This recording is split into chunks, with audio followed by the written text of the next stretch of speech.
and great new features, including streaming video, archives that are easy to search, and simple ways to share your favorite programs. booktv.org. The Brecht Forum held a benefit event in celebration of the 40th anniversary publication of Noam Chomsky's first political book, American Power and the New Mandarins. The event took place at the Riverside Church in New York City. It lasts an hour and a half. It is such a great honor to be here tonight to make this introduction. As we're standing here, I was thinking back 14 years ago. It was 1995. It was mid-November. There was a forum on globalization that was taking place here at Riverside. And it was there that I heard the announcement that Ken Saro-Wiwa and 8 other Ogoni activists had been executed in Nigeria. Ken Saro-Wiwa, who is the writer environmentalist, who had dared to take on the nexus of corporate and military power, the military dictatorship of Nigeria and Shell Corporation, which had crisscrossed his land in the Niger Delta, Ogoni land, with gas pipelines above the ground, burning off the gas in flares the size of apartment buildings, the children of the Niger Delta never knowing a dark night, and yet not profiting from the drilling and taking the power out of the earth and giving it to the most powerful on earth, disempowering the host communities from which it had come. I had met Ken Saro-Wiwa in 1994 when a Nigerian activist brought him into the studios of WBAI. We were doing Wake Up Call that morning, and Bernard White and I sat there as Ken Saro-Wiwa, who was not one of the scheduled guests that morning, held forth. And he told the story of what he was confronting in Nigeria, saying the world had to know, and ending by saying, "I am a marked man." He returned to Nigeria, was imprisoned, was tried, and he was executed. Last week, as we sat in the studios of Democracy Now!, we broadcast the voice of Ken from those days on WBAI, and we broadcast his son, Ken Wiwa, who was announcing that they had just won a settlement with Shell that took 14 years, but they would then win $15.5 million for the Wiwa family and other victims and the people of Ogoni land.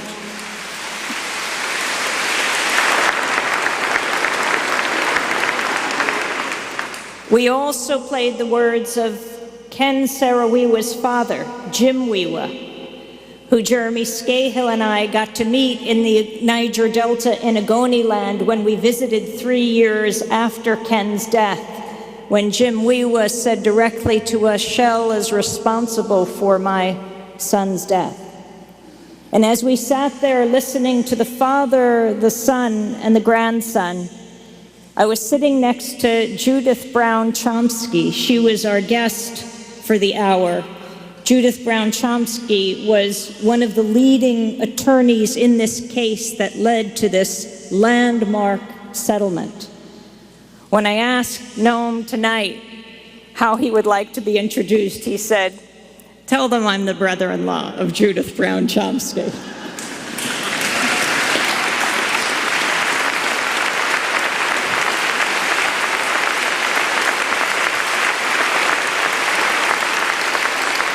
Judith is married to Noam's younger brother, David. Noam was born December 7th, 1928 in Philadelphia. By the age of 10, he was writing an extended essay against fascism and about the Spanish Civil War. Don't be discouraged.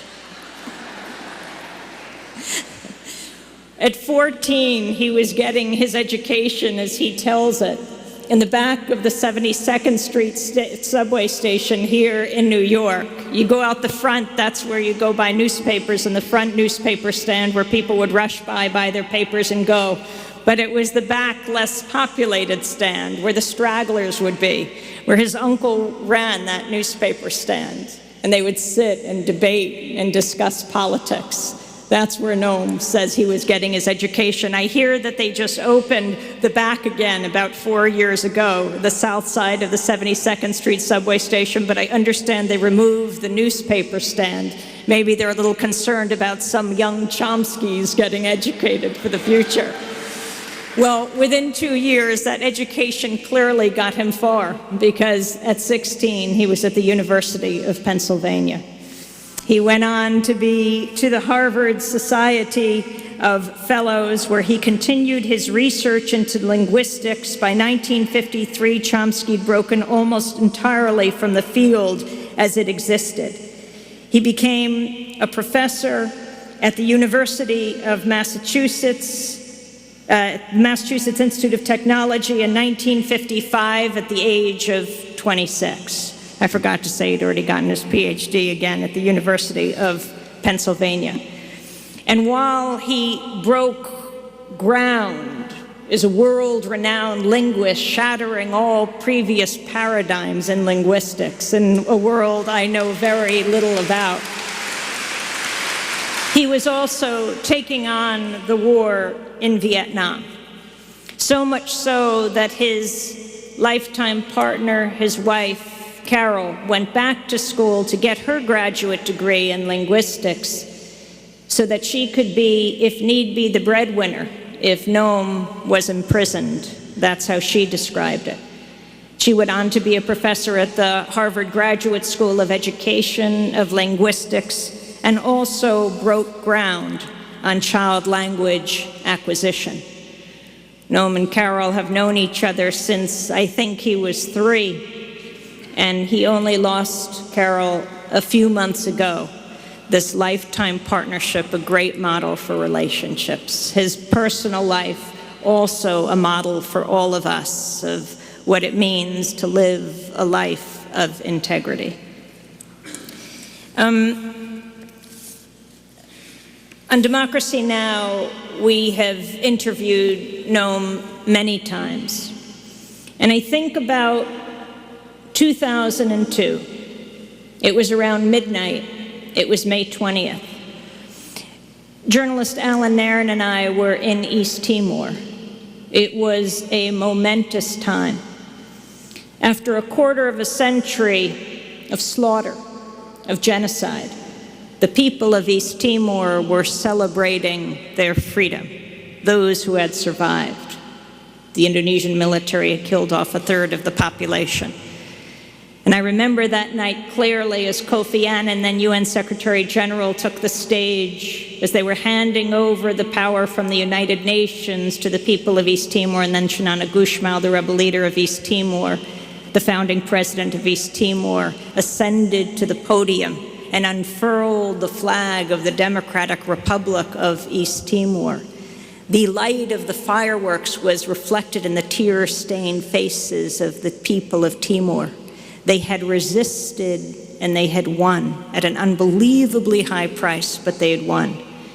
We were broadcasting this historic moment over the airwaves of Pacifica Radio throughout the United States. And at that moment, we called Noam, because it was Noam Chomsky, since 1975, actually on his birthday, on December 7th, when Indonesia invaded East Timor, who never let this story die. In so many of his books, so much of his writings, so many of his speeches, often introducing to people this point on a map so many thousand miles from us. And he let people know what was happening in your name.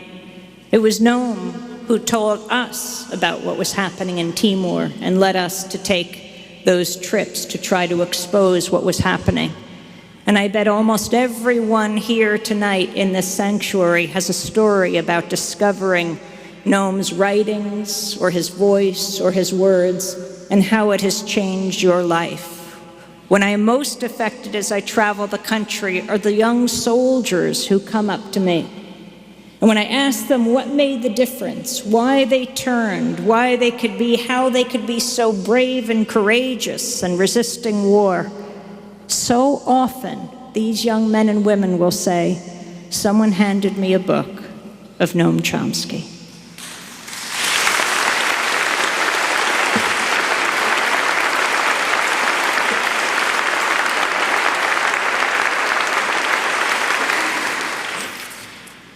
Arundhati Roy said something wonderful about Noam in her book War Talk. Arundhati Roy, who spoke here in May of 2003.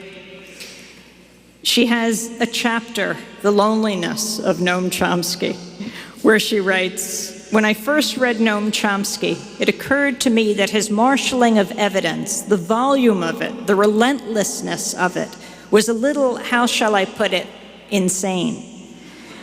Even a quarter of the evidence he'd compiled would have been enough to convince me. I used to wonder why he needed to do so much work. But now I understand that the magnitude and intensity of Chomsky's work is a barometer of the magnitude, scope, and relentlessness of the propaganda machine that he's up against. He's like the wood borer who lives inside the third rack of my bookshelf.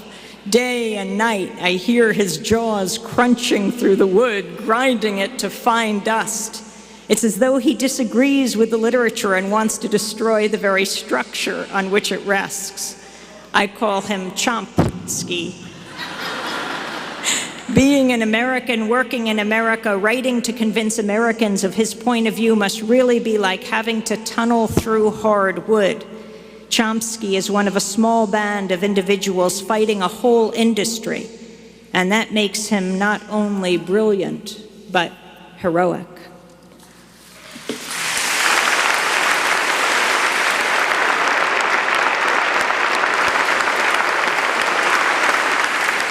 His work, so prolific, his personal support for so many, so important.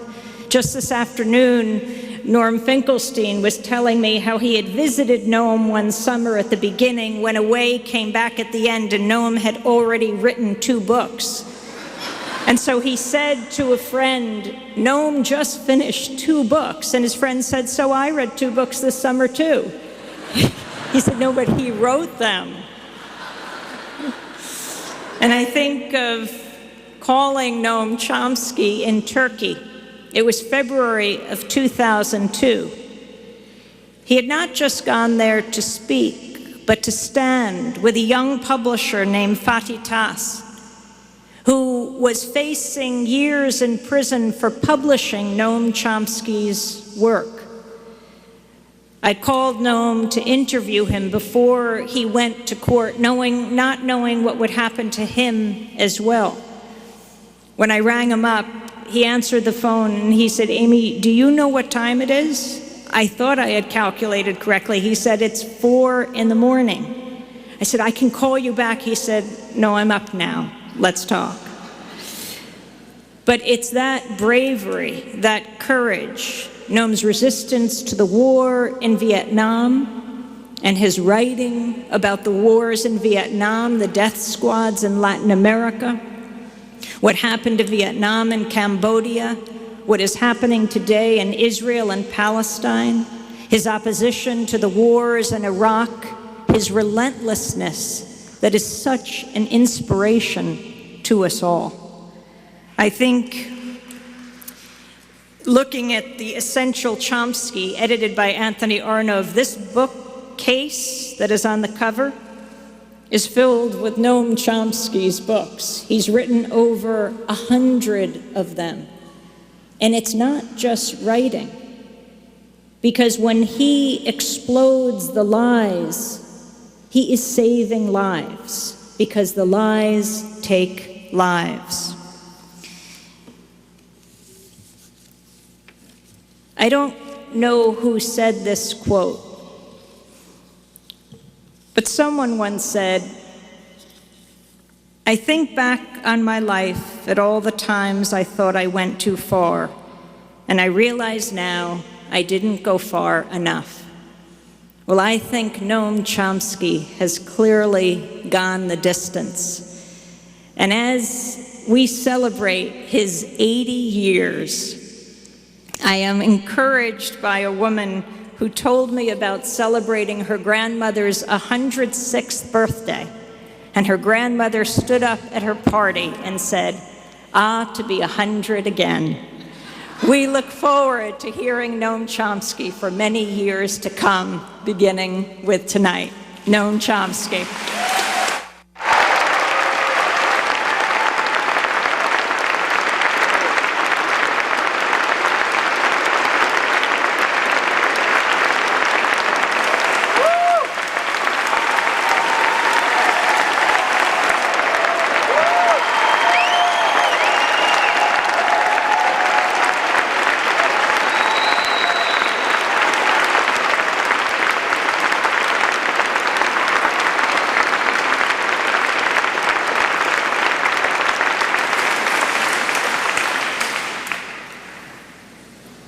Thanks. It was really exciting to watch Amy a couple of days ago when she was interviewing Judy. It's an amazing achievement. I won't go into the whole story, but it took a lot of courage and effort to win a completely unprecedented case. I don't think there's ever been a case of a settlement like that was where the evidence which he had in fact gathered in Nigeria, was so strong that the corporation not only settled, but even allowed the settlement to be public, indicating their concern that they might be exposed in trial. Let me say a couple of words about the title, which as always is shorthand. There's too much nuance and variety to make any sharp distinction between us and them. And of course, neither I nor anyone else can presume to speak for us, but I'll pretend it's possible. There's also a problem about the word crisis. Which one do we have in mind? There are numerous very severe crises. Many of them will be under discussion here in a couple of weeks at the United Nations and their conference on the world financial and economic crisis. And these crises are interwoven in very complex ways which which preclude any sharp separation. But again, I'll pretend otherwise for simplicity. Well, one way to enter this morass was helpfully provided by a current issue of the New York Review, dated yesterday. The front cover headline reads, "How to Deal with the Crisis." It features a symposium of specialists, and it's worth reading, but with attention to the definite article, the crisis. For the West, the phrase, the crisis, has a clear enough meaning. It's the financial crisis that hit the rich countries and therefore is of supreme importance. But in fact, even for the rich and privileged, that's by no means the only crisis or even the most severe of those they face, and others see the world quite differently. For example, the newspaper New Nation in Bangladesh. There we read, "It's very telling that trillions have already been spent to patch up leading world financial institutions, while out of the comparatively small sum of $12 billion pledged in Rome earlier this year to offset the food crisis, only $1 billion has been delivered. The hope that at least extreme poverty can be eradicated by the end of 2015, as stipulated in the UN's Millennium Development Goals, seems as unrealistic as ever, not due to lack of resources, but to a lack of true concern for the world's poor." They're talking about approximately 1 billion people facing starvation, severe malnutrition, even 30, 40 million of them in the richest country in the world. That's a real crisis, and it's getting much worse. In this morning's Financial Times, British business press, it's reported that the World Food Program just announced that they're cutting food aid and rations and also closing operations. The reason is that the donor countries have been cutting back funding because of the fiscal crunch, and they're slashing contributions. So there's a very close connection between the horrendous food crisis and poverty crisis and the significant but less significant fiscal crisis. They're ending up closing down operations in Rwanda, and Uganda, Ethiopia, many others. They have to 20 to 25% cut in budget, and while food prices are rising and the financial crisis, the general economic crisis, is bringing unemployment and cutting back remittances. That's a major crisis. We might incidentally remember that when the British landed in what's now Bangladesh, they were stunned by its wealth and splendor, and didn't take long for it to be on its way to become the very symbol of misery, not by an act of God. Well, the fate of Bangladesh should remind us that the terrible food crisis is not just a result of Western lack of concern. In large part, it results from very definite and clear concerns of the global managers, namely for their own welfare. It's always well to keep in mind an astute observation by Adam Smith about policy formation in England. He recognized that what he called the principal architects of policy, in his day the merchants and manufacturers, make sure that their own interests are most peculiarly attended to, however grievous the impact on others, including the people of England, but far more so those who were subjected to what he called the savage injustice of the Europeans, and particularly in conquered India, his own prime concern. We can easily think of analogs today. His observation, in fact, is one of the few solid and enduring principles of international and domestic affairs, well, to keep in mind. And the food crisis is a case in point. It erupted first and most dramatically in Haiti in early 2008. Like Bangladesh, Haiti is a symbol of utter misery. And like Bangladesh, when the European explorers arrived, they were stunned because it was so remarkably rich in resources. Later it became the source of much of France's wealth. I'm not going to run through the sordid history, it's worth knowing, but the current food crisis traces back directly to Woodrow Wilson's invasion of Haiti, which was murderous and brutal and destructive.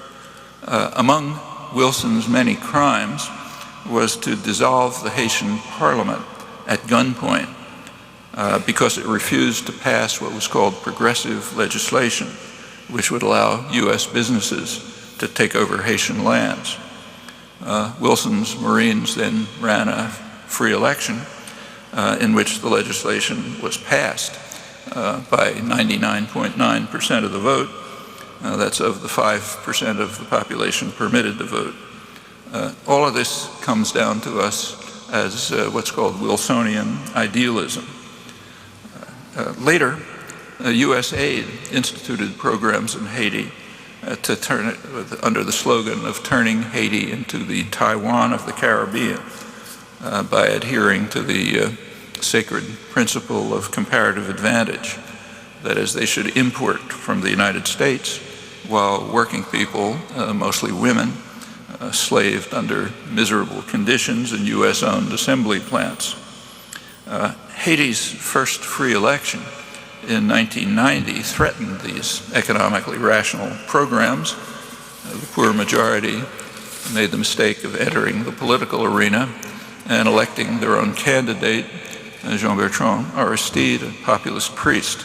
And Washington instantly adopted standard operating procedures, moving at once to undermine the regime.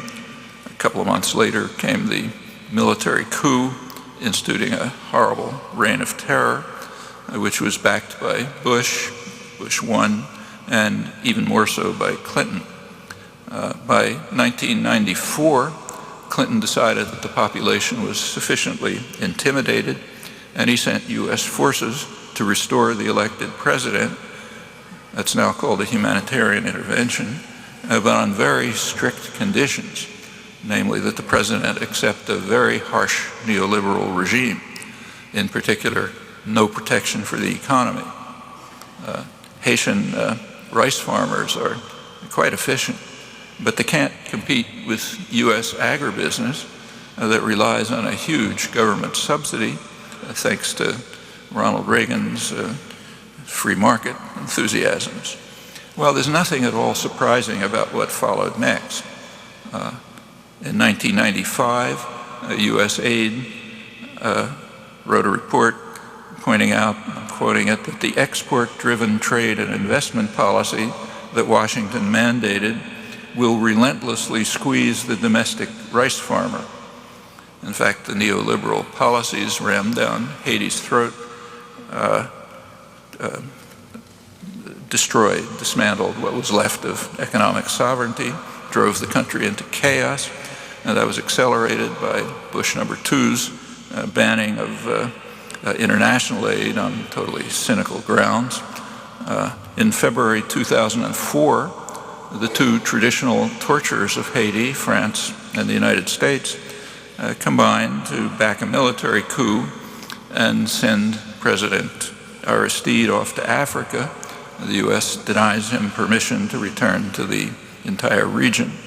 Haiti had by then lost the capacity to feed itself, making it highly vulnerable to food price fluctuation.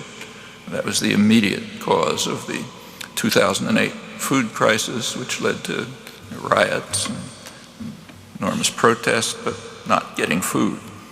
The story is familiar, in fact, quite similar in much of the world.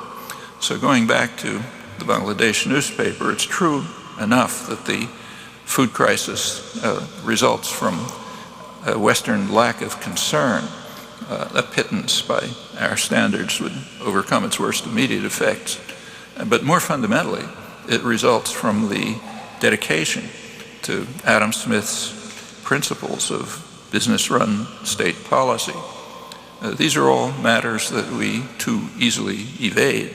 They happen daily, along with the fact that bailing out banks is not uppermost in the minds of the billion people now facing starvation, not forgetting the tens of millions enduring hunger in the richest country in the world. Well, also sidelined is an easy way to make a significant dent in the financial and the food crises. It's suggested by the publication a couple of days ago of the authoritative annual report on military spending by SIPRI, the Swedish Peace Research Institute. The scale of military spending is phenomenal, regularly increasing this last year as well. The U.S. is responsible for almost as much as the rest of the world combined, 7 times as much as its nearest rival, China. No need to waste time commenting. This distribution of concerns reflects another crisis here, kind of a cultural crisis, that is the tendency to focus on short-term parochial gains. That's a core element of our socioeconomic institutions and the ideological support system on which they rest. One example, now prominent, is the array of perverse incentives that are devised for corporate managers to enrich themselves. For example, what's called the too big to fail insurance policies that are provided by the unwitting public, and deeper ones. They're just inherent in market inefficiencies.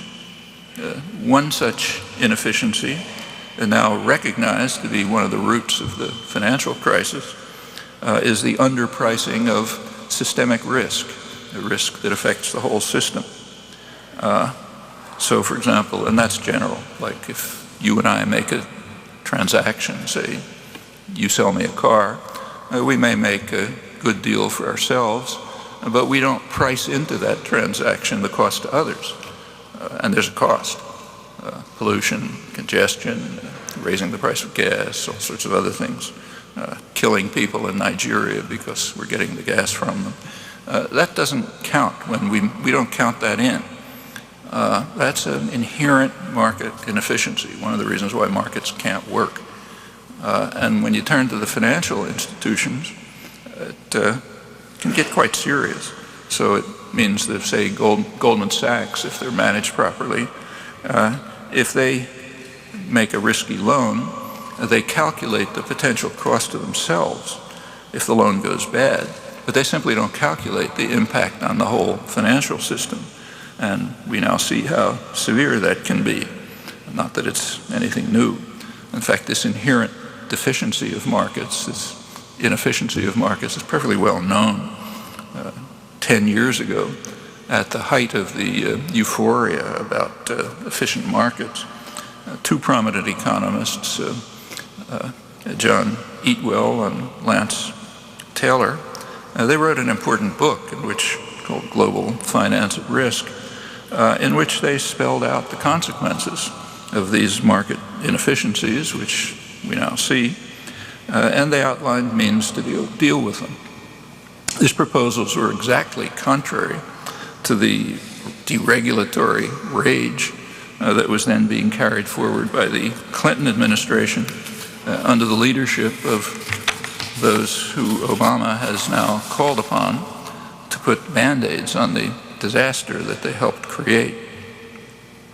Well, in substantial measure, the food crisis plaguing much of the South and the financial crisis of the North have common roots, namely the shift towards neoliberalism since the 1970s. That brought to an end the post-war, post-Second World War Bretton Woods system that was instituted by the United States and Britain right after World War II. It had two architects, John Maynard Keynes, Britain, and Harry Dexter White in the United States, and they anticipated that its core principles, which included capital controls and regulated currencies, they anticipated that these principles would lead to relatively balanced economic growth and would also free governments to institute the social democratic programs, welfare state programs, that had enormous public support around the world. And to a large extent, they were vindicated on both counts. In fact, many economists call the years that followed until the 1970s the golden age of capitalism. That golden age led not only to unprecedented and relatively egalitarian growth, but also the introduction of welfare state measures. Keynes and White were perfectly well aware that free capital movement and speculation inhibit these options. Professional economics literature points out, what should be obvious, that the free flow of capital creates what they sometimes call a virtual senate of lenders and investors who carry out a moment-by-moment referendum on government policies, and if they find that they're irrational, meaning they help people instead of profits, then they vote against them by capital flight, by tax on the country, and so on. So the democratic governments have a dual constituency, their own population and the virtual Senate, who typically prevail. And for the poor, that means regular disaster. In fact, one of the reasons for the radical difference between Latin America and East Asia in the last half century is that Latin America didn't control capital flight In fact, in general, the rich in Latin America don't have responsibilities. Capital flight approximated the crushing debt. In contrast, during South Korea's remarkable growth period, capital flight was not only banned, but could bring the death penalty, one of many factors that led to the surprising divergence. Latin America has much richer resources. You'd expect it to be far more advanced than East Asia, but it had the disadvantage of being under imperialist wings. From the 1970s, the golden age faded when neoliberal rules were observed, insofar as they've been observed. Economic performance deteriorated, and social democratic programs have been substantially weakened. We see that right here. The United States partially accepted these rules, and for the past 30 years, real wages for the majority of the population have stagnated. Up till then, they essentially tracked growth. Work hours have increased, now well beyond Europe. Benefits, which have always lagged, have declined. Social indicators, kind of general measure of the health of the society, they also tracked growth until the mid-1970s, when they began to decline, reaching the 1960 level by the end of the millennium. Well, there has been economic growth, but it's finding its way into very few pockets, increasingly into the financial industries, which have grown enormously, while productive industry has significantly declined. We're seeing it right now. And with the decline of productive industry, of course, that means decline in living standards, in fact, even opportunities to survive for much of the workforce. The economy has also been punctuated by bubbles, financial crises, and public bailouts. So the huge bailout of Citigroup right now is nothing new. Something quite similar happened in the early 80s to its predecessor, Citibank, thanks to the U.S. taxpayer. These results were described right all through this period and explained by a few really outstanding international economists. David Felix is one. But the mythology about efficient markets and rational choice prevailed. And that's not at all surprising. These myths were highly beneficial to very narrow sectors of privilege and power, what Adam Smith called the principal architects of policy. That's another very severe institutional and cultural crisis which persists. Now, actually, the phrase golden age of capitalism is a little misleading. It might more accurately be called state capitalism. It's worth bearing in mind that the dynamic state sector was and remains a primary factor in development and innovation through a variety of measures, research and development, procurement, government procurement, public subsidy, regular bailouts, and other means. That's particularly true in the United States. It was done here under a Pentagon cover, as long as the cutting edge of high-tech industry, advanced economy, was electronics-based. For that, the Pentagon served as a good cover. In recent years, if you look at government spending, it's shifting more towards the health-oriented institutions of the government. That's a reflection of the fact that the cutting edge of the economy is becoming more biology-based.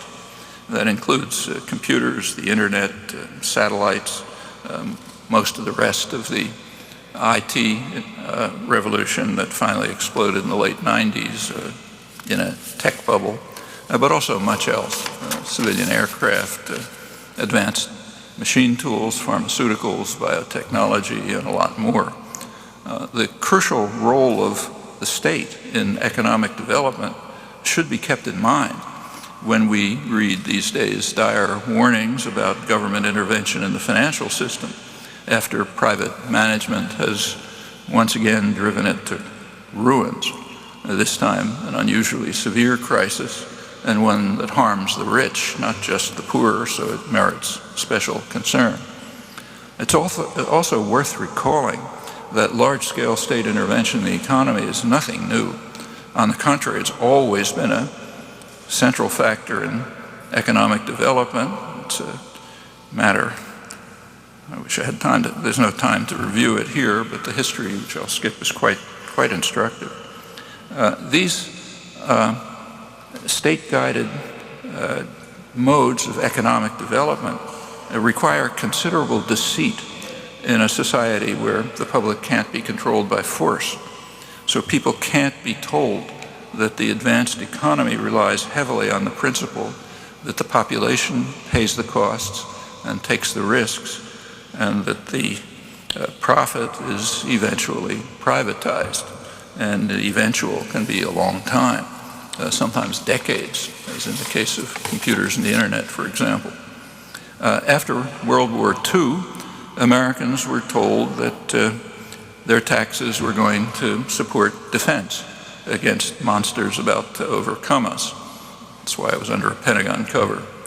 So, for example, in the mid-60s, when LBJ warned that there are only 150 million of us, and there are 3 billion of them, and if might makes right, they're going to sweep over us and take what we have, so we have to stop them in Vietnam. And if that sounds familiar, it's because it is. For those who are concerned to understand the realities of the whole Cold War system of control of the public, there's a very obvious moment to inspect carefully. Now, that's just 20 years ago, at the time of the fall of the Berlin Wall and what followed later.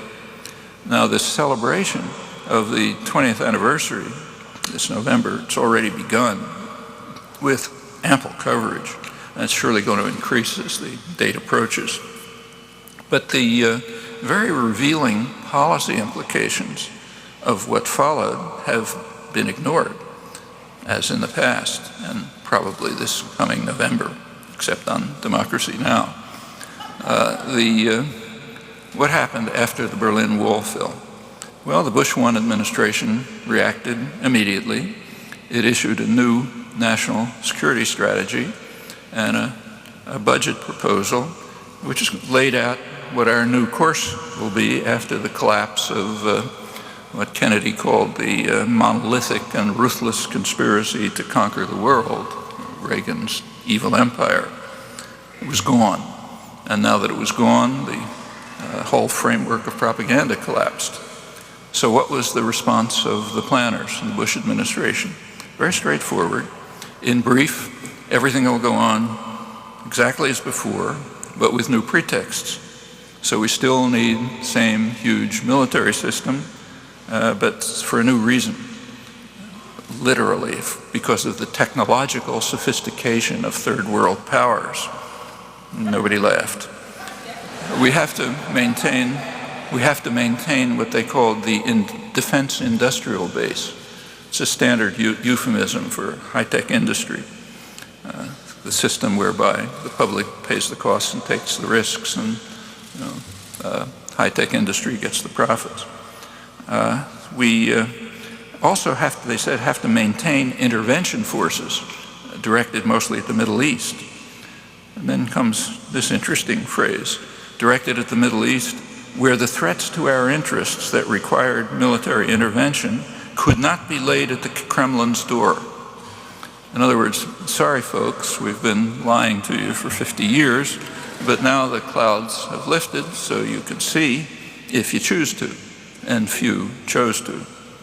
Actually, the fate of NATO is very instructive and highly pertinent right now. Prior to Gorbachev, NATO's announced purpose was to deter a Russian invasion of Europe. That was often a little hard to take seriously. For example, in 1945, in May 1945, Winston Churchill ordered war plans to be drawn up for what they called Operation Unthinkable. It was aimed at, quote, the elimination of Russia. The plans, which were declassified 10 years ago, quote it, called for a surprise attack by hundreds of thousands of British and American troops, joined by 100,000 rearmed German soldiers, while the RAF, British Air Force, would attack Soviet cities from bases in Northern Europe. And pretty soon nuclear weapons were added to the mix. All of this was declassified 10 years ago. Well, the official stand also wasn't very easy to take about 10 years later when Khrushchev took over in Russia. And he very soon proposed a very sharp mutual reduction in offensive military weaponry. He understood very well that the much weaker Soviet economy couldn't possibly sustain an arms race with the United States and still hoped to develop. Well, when the U.S. dismissed the offer, as it did, he carried out the reduction unilaterally. And Kennedy did react to that. He reacted with a very sharp increase in military spending, which the Russian military later tried to match. That's tanking the economy, as Khrushchev had anticipated. Actually, that was the crucial moment in the Soviet collapse. It's kind of economy stagnated since then. Well, whatever one thinks of the defensive pretext for NATO, at least had some credibility. But what happens when the Soviet Union is gone and the pretext disappears? Well, it got more extreme. Gorbachev made an astonishing concession. He permitted a unified Germany to join a hostile military alliance run by the global superpower. That is astonishing in the light of history. Germany alone had practically destroyed Russia twice in the century. Now, there was a quid pro quo. This is Bush #1 and James Baker. It had been thought up until a couple of months ago that Bush and Baker promised not to expand NATO to the Eastern European former Soviet satellites. But there was the first careful study of the original documents just came out by Mark Kramer, Cold War historian. He believes that he's refuting charges of U.S. duplicity. But in fact, what he shows is that it's much more cynical than what had been assumed. It turns out that Bush and Baker promised Gorbachev that NATO wouldn't even fully extend to East Germany. Quote them, they told Gorbachev no NATO forces would ever be deployed on the territory of the former German GDR, East Germany.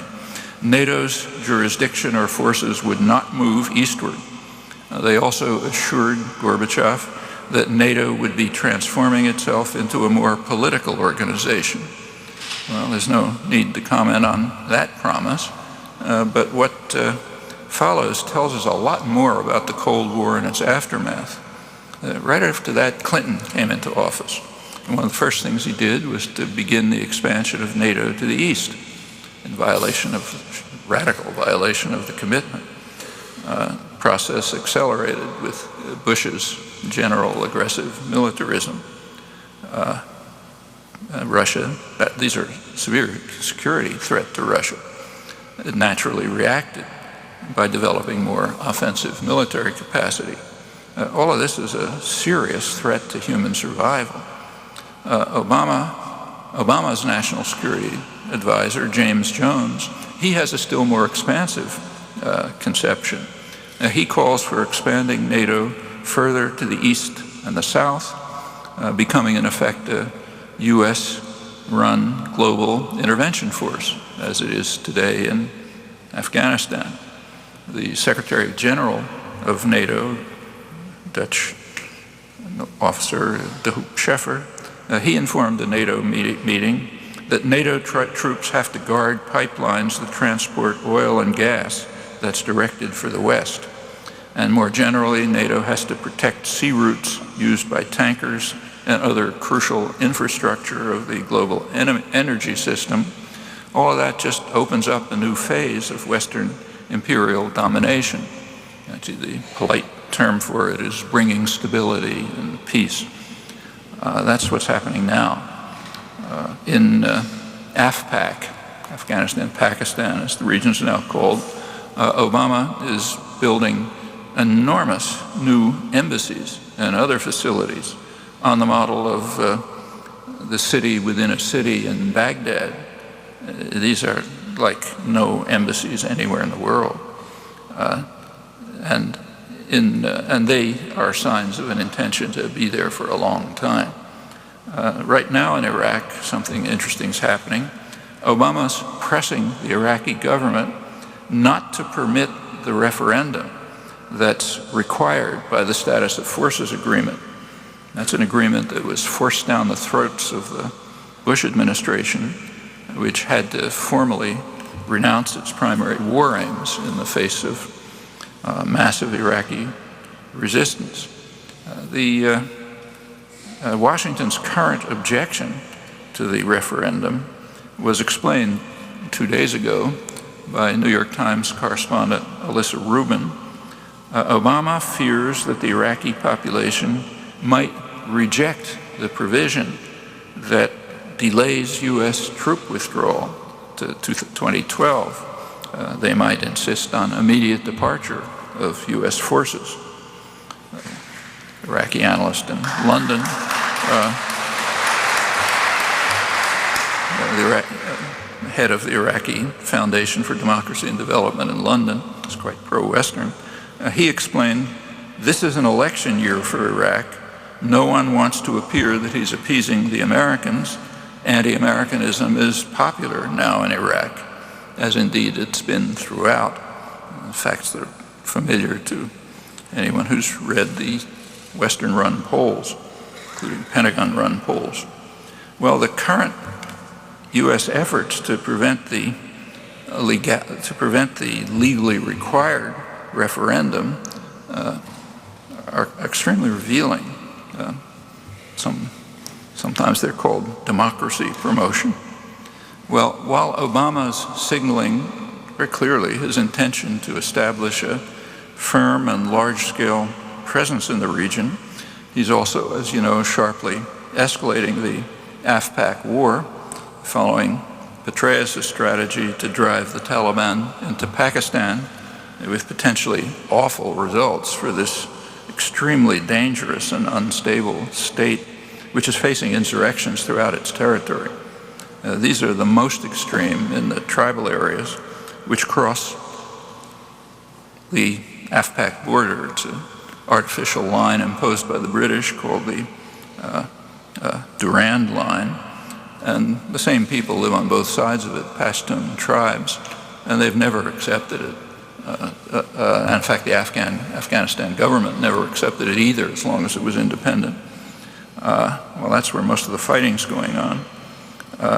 One of the leading specialists on the region, Zelig Harrison, he recently wrote that the outcome of Washington's current policies, Obama's policies, might well be what he calls an Islamic Pashtunistan, Pashtun-based separate kind of quasi-state. The Pakistani ambassador had warned that if the Taliban and Pashtun nationalism merge, we've had it, and we're on the verge of that. The prospects become still more ominous with the escalation of drone attacks that embitter the population with their huge civilian toll, and more recently, just a couple of days ago in fact, with the unprecedented authority that has just been granted to General Stanley McChrystal. He's taking charge. He's a kind of a wild-eyed special forces assassin who's been put in charge of heading the operations. Petraeus' own counterinsurgency advisor in Iraq, General David Kilcullen, Colonel, I think, he describes the Obama-Petraeus McChrystal policies as a fundamental strategic error which may lead to the collapse of Pakistan. He says it's a calamity that would dwarf all other current issues given the country's size, strategic location, and nuclear stockpile. It's also not too encouraging that Pakistan and India are now rapidly expanding their nuclear arsenals. Pakistan's nuclear arsenals were developed with Reagan's crucial aid, and India's nuclear weapons program has got a major shot in the arm with with the recent U.S.-India nuclear agreement, it's also a sharp blow to the Non-Proliferation Treaty. Two countries have twice come close to nuclear war over Kashmir, and they're also engaged in a kind of a proxy war in Afghanistan. These developments pose a very serious threat to world peace, even to human survival. Well, a lot to say about this crisis, but no time here. Coming back home, whether the deceit here about the monstrous enemy was sincere or not, Johnson's case might well have been sincere. Suppose that, say, 50 years ago, Americans had been given a choice of directing their tax money to development of information technology so that their grandchildren could have iPods and the internet, or else putting the same funds into developing a livable and sustainable socioeconomic order. Well, they might very well have made the latter choice, but they had no choice. That's standard. There's a striking gap between public opinion and public policy on a host of major issues, domestic and foreign, and at least in my judgment, public opinion is often a lot more sane. It also tends to be fairly consistent over time, which is pretty astonishing, because public concerns and aspirations, if they're even mentioned, are marginalized and ridiculed. It's one very significant feature of the yawning democratic deficit, as we call it in other countries. That's the failure of formal democratic institutions to function properly. And that's no trivial matter. Arundhati Roy has a book soon to come out in which she asks whether the evolution of formal democracy in India and the United States, in fact, not only there, her words, might turn out to be the end game of the human race. And that's not an idle question. It should be recalled that the American Republic was founded on the principle that there should be a democratic deficit. James Madison, the main framer of the constitutional order, his view was that power should be in the hands of the wealth of the nation, the more responsible set of men who have sympathy for property owners and their rights. And Madison sought to construct a system of government that would, in his words, protect the minority of the opulent from the majority. That's why the constitutional system that he framed did not have co-equal branches. The executive was supposed to be an administrator, and the legislature was supposed to be dominant, but not the House of Representatives, rather the Senate, where power was vested and protected from the public in many ways. That's where the wealth of the nation would be concentrated. This is not overlooked by historians.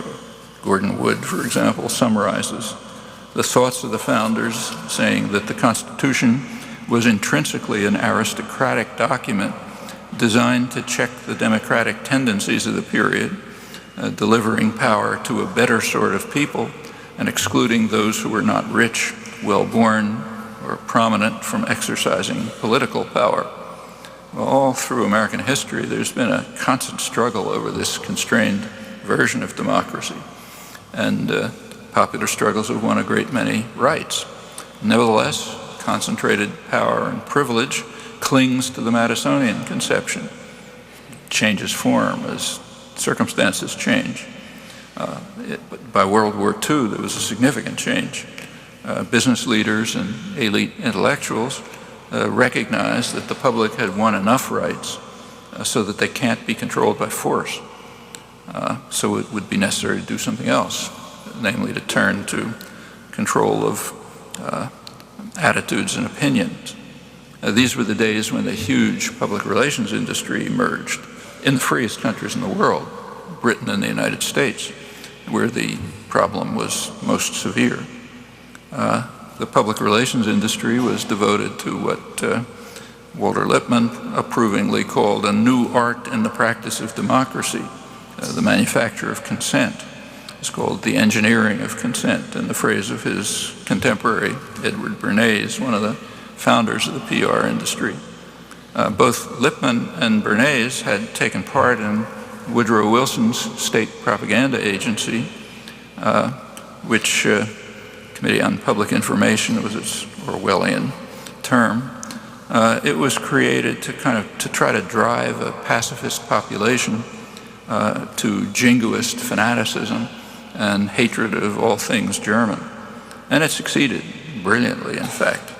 And it was hoped that the same techniques could ensure that what are called the intelligent minorities would rule, and that the general public, who Lippmann called ignorant and meddlesome outsiders, would serve their function as spectators, not participants.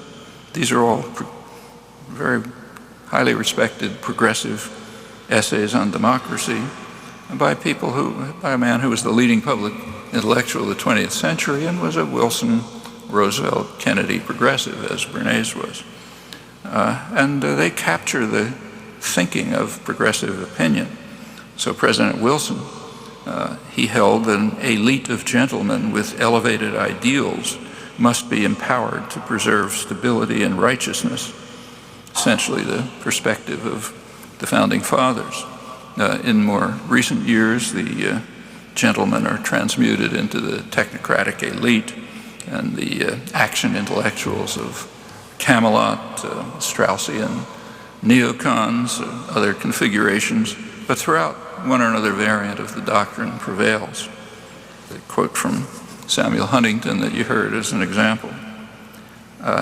And on a more hopeful note, the popular struggle continues to clip its wings quite impressively in the wake of 1960s activism, which had quite a substantial effect on civilizing the society and raised the prospects for further progress to a much higher plane. It's one of the reasons why it's called the time of troubles and bitterly denounced. Too much of a civilizing effect. Well, what the West sees as the crisis, namely the financial crisis, that'll presumably be patched up somehow or other, but leaving the institutions that created it pretty much in place. A couple of days ago, the Treasury Department, as you read, permitted early TARP repayments, which actually reduce capacity. I mean, it was touted as giving money back to the public.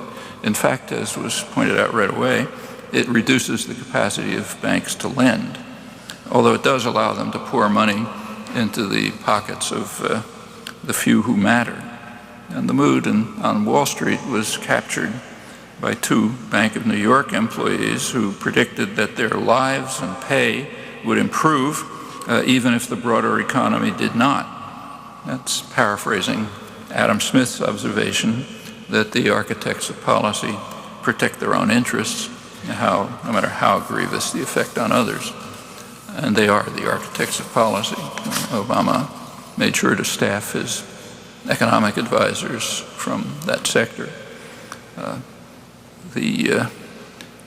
which has been pointed out too. The former chief economist of the IMF, Simon Johnson, pointed out that the Obama administration is just in the pocket of Wall Street. As he put it, throughout the crisis, the government has taken extreme care not to upset the interests of the financial institutions or to question the basic outlines of the system that got us here. And the elite business interests who played a central role in creating the crisis with the implicit backing of the government, they're still there. And they're now using their influence to prevent precisely the set of reforms that are needed and fast to pull the economy out of its nosedive. He says the government seems helpless or unwilling to act against them, which is no surprise considering who constitutes and who backs the government. Well, there's a far more severe crisis, even for the rich and powerful. It happens to be discussed in the same issue of the New York Review that I mentioned, article by Bill McKibben. He's been warning for years about the dire impact of global warming. His current article, worth reading, It relies on the British Stern report, which is sort of the gold standard now. On this basis, he concludes, not unrealistically, that 2009 may well turn out to be the decisive year in the human relationship with our home planet. The reason is that there's a conference in December in Copenhagen, which is supposed to set up a new global accord on global warming. And he says it'll tell us whether or not our political systems are up to the unprecedented challenge that climate change represents. He thinks that the signals are mixed. To me, that seems kind of optimistic, unless there's really a massive public campaign to overcome the insistence of the managers of the state corporate sector on privileging short-term gain for the few over the hope that their grandchildren might have a decent future. Well, the picture could be a lot more grim even than the Stern report predicts, and that's grim enough. A couple days ago, a group of MIT scientists released the results of what they describe as the most comprehensive modeling yet carried out on the likelihood of how much hotter the Earth's climate will get in this century, which shows that without rapid and massive action, the problem will be about twice as severe as previously estimated a couple of years ago. And it could be even worse than that, because their model does not fully incorporate positive feedbacks that can occur. For example, the increased temperature is causing a melting of permafrost in the Arctic regions, which is going to release huge amounts of methane. It's worse than CO2. The leader of the project says there's no way the world can or should take these risks. He says the least cost option to lower the risk is to start now and steadily transform the global energy system over the coming decades to low or zero greenhouse gas emitting technologies. And there's very little sign of that. Well, furthermore, while new technologies are essential, the problems go well beyond that. In fact, they go beyond the current technical debates about just how to work out cap and trade devices being discussed in Congress. We have to face something much more far-reaching. We have to face up to the need to reverse the huge state corporate social engineering projects of the post-Second World War period, which very consciously promote.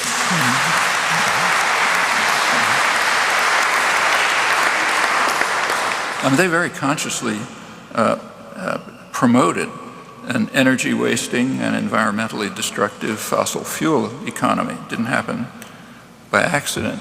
That's the whole massive project of suburbanization, then destruction and later gentrification of inner cities. The state corporate program began with a conspiracy by General Motors, Firestone Rubber, Standard Oil of California, to buy up and destroy efficient electric transportation systems in Los Angeles and dozens of other cities. They were actually convicted of criminal conspiracy and given a tap on the wrist, I think a $5,000 fine. The federal government then took over.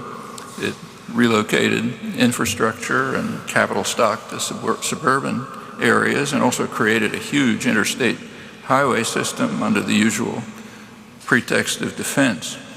Railroads were displaced by government-financed motor and air transport. The public played almost no role, apart from choosing within the narrowly structured framework of options that are designed by state corporate managers. They're supported by vast campaigns to fabricate consumers with created wants, borrowing Veblen's terms. One result is the atomization of the society and the entrapment of isolated individuals with huge debts. These efforts grew out of the recognition that I mentioned a century ago that democratic achievements have to be curtailed by shaping attitudes and beliefs. As the business press put it, directing people to superficial things of life, like fashionable consumption. All of that's necessary to ensure that the opulent minority are protected from ignorant and meddlesome outsiders, namely the population. If I just add a personal note on that, I came down here this afternoon by the Acela, the jewel and the crown of new high-speed railroad technology. The first time I came from Boston to New York was 60 years ago, and there was improvement since then. It was 5 minutes faster today than it was 60 years ago.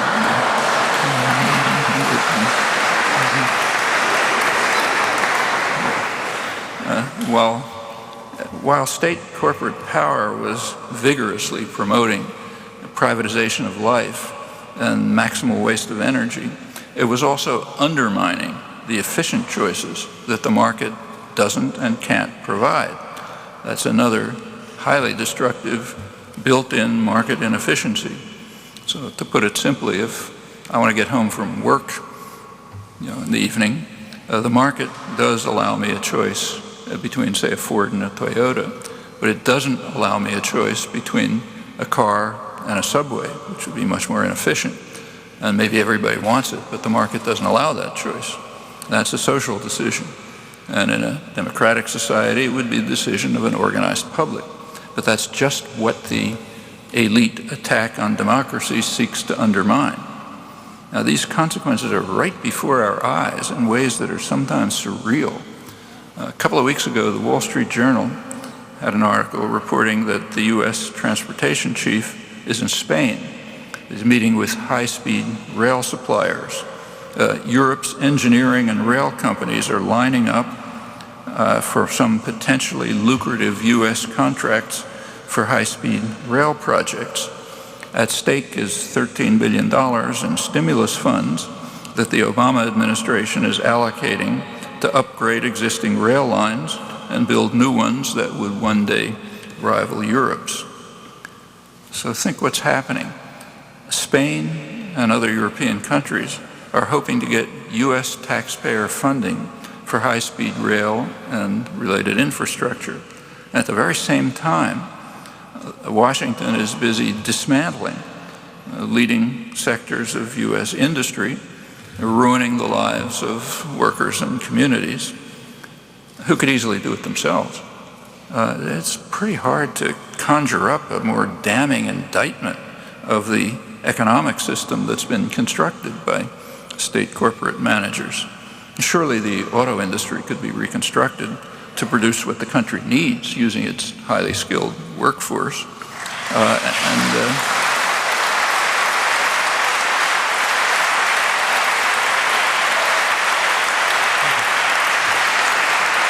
But that's not even on the agenda.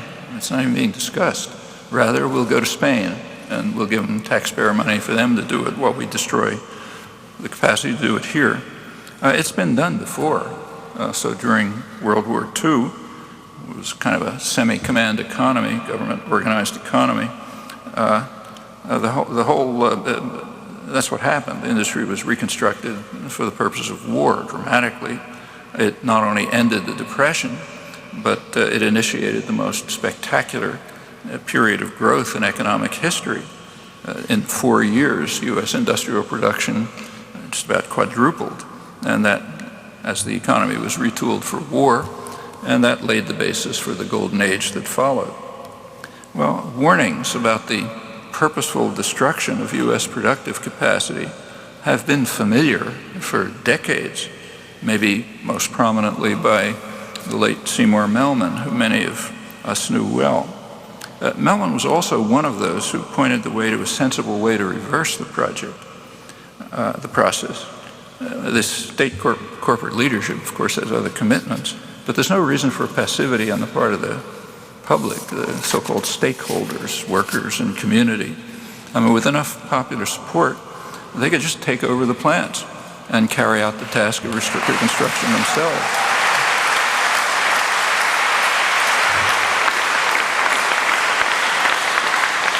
It's not a very exotic proposal. One of the standard texts on corporations in the economics literature points out that nowhere is it written in stone that the short-term interests of corporate shareholders in the United States deserve a higher priority than all other corporate stakeholders, workers and community. That's a state corporate decision. It has nothing to do with economic theory. It's also important to remind ourselves that the notion of workers' control is as American as apple pie. It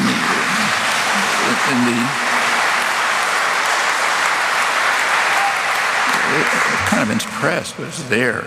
In the early days of the Industrial Revolution in New England, working people just took it for granted that those who work in the mills should own them.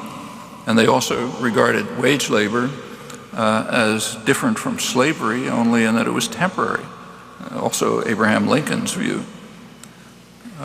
There have been immense efforts to drive these thoughts out of people's heads to win what the business world calls the everlasting battle for the minds of men. On the surface, they may appear to have succeeded, but I don't think you have to dig too deeply to find out that they're latent and they can be revived. And there have been some important concrete efforts. One of them was undertaken 30 years ago in Youngstown, Ohio, where U.S. Steel was going to shut down a major facility that was at the heart of this steel town. And there were substantial protests by the workforce and by the community. Then there was an effort led by Stoughton Lynd to bring to the courts the principle that stakeholders should have the highest priority. Well, the effort failed that time, but with enough popular support, it could succeed. And right now is a propitious time to revive such efforts, although it be necessary, and we have to do this, to overcome the effects of this concentrated campaign to drive our own history and culture out of our minds. There was a very dramatic illustration of the success of this campaign just a few months ago. In February, President Obama decided to show his solidarity with working people. He went to Illinois to give a talk at a factory. The factory he chose was the Caterpillar Corporation. Now that was over the strong objections of church groups, peace groups, human rights groups, who were protesting Caterpillar's role in providing what amount to weapons of mass destruction in the Israeli-occupied territories. Apparently forgotten, however, was something else. In the 1980s, after Reagan had dismantled the Air Traffic Controllers Union, the Caterpillar managers decided to rescind their labor contract with the United Auto Workers and to destroy the union by bringing in scabs to break a strike. That was the first time that had happened in generations. Now that practice is illegal in other industrial countries, apart from South Africa at the time. Not now. Now the United States is in splendid isolation as far as I'm aware. Well, at that time, Obama was a civil rights lawyer in Chicago, and he certainly read the Chicago Tribune, which ran quite a good, very careful study of these events. They reported that the union was stunned to find that unemployed workers crossed the picket line with no remorse, while Caterpillar workers found little moral support in their community. This is one of the many communities where the union had lifted the standard of living for entire communities. Wiping out these memories is another victory in the relentless campaign to destroy workers' rights and democracy, which is constantly waged by the highly class-conscious business classes. Now, the union leadership had refused to understand. It was only in 1978 that UAW President Doug Fraser recognized what was happening and criticized the leaders of the business community, I'm quoting him, for waging a one-sided class war in this country, a war against working people, the unemployed, the poor, the minorities, the very young and the very old, and even many in the middle class of our society, and for having broken and discarded the fragile, unwritten compact previously existing during a period of growth and progress. That was 1979. And in fact, placing one's faith in a compact with owners and managers is a suicide pact. The UAW is discovering that right now as the state corporate leadership proceeds to eliminate the hard-fought gains of working people while dismantling the productive core of the economy and sending the transportation secretary to Spain to get them to do what American workers could do at taxpayer expense, of course. Well, that's only a fragment of what's underway, and it highlights the importance of short and long-term strategies to build, in part resurrect, the foundations of a functioning democratic society. One short-term goal is to revive a strong, independent labor movement. In its heyday, it was a critical base for advancing democracy and human and civil rights. It's a primary reason why it's been subjected to such unremitting attack and policy and propaganda. An immediate goal right now is to pressure Congress to permit organizing rights. The Employer Free Choice Act legislation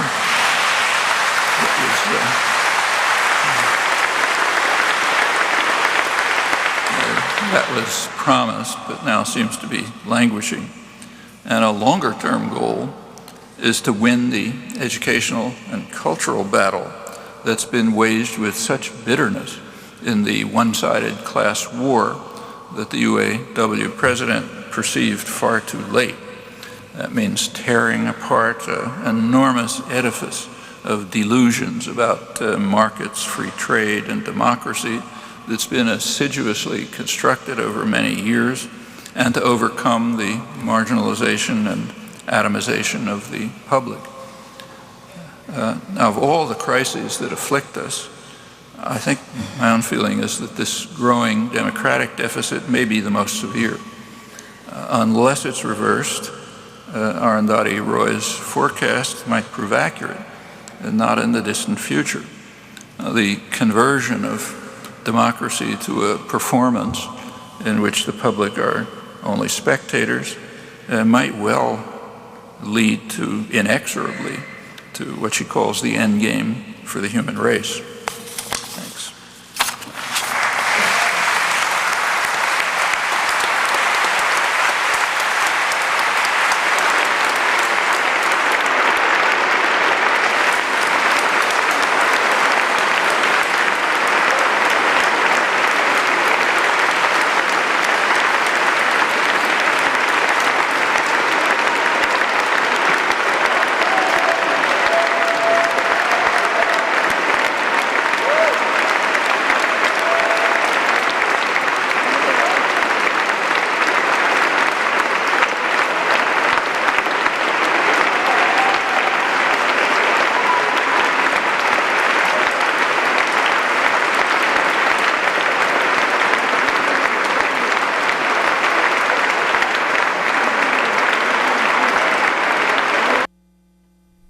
Noam Chomsky, professor emeritus at the Massachusetts Institute of Technology, is the author of dozens of books, including Failed States and the forthcoming Hopes and Prospects.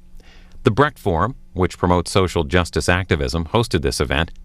To find out more, visit brechtforum.org.